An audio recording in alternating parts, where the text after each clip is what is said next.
Salut à tous, dans un format très court, je vais vous parler aujourd'hui de l'effet vertigo.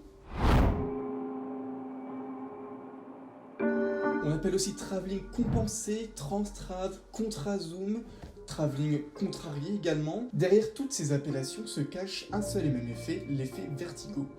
Il a été inauguré par Alfred Hitchcock et son film Sueur froide. Son film Vertigo en langue originale renvoie en effet au vertige auquel est sujet le personnage principal, Scotty, interprété par le fameux James Stewart. En effet, cet effet, comme je viens de le dire, permet de transmettre à l'origine la sensation de vertige du personnage de Vertigo, mais également une sensation de malaise, une certaine fascination, une admiration, quelque chose, en tout cas un bouleversement mental. Cet effet place toujours au centre le personnage dont on veut transmettre la sensation. Autour de ce personnage, les dimensions s'étirent, le décor se déforme, les perspectives sont complètement bouleversées. On assiste à une vraie plasticité de l'image filmique.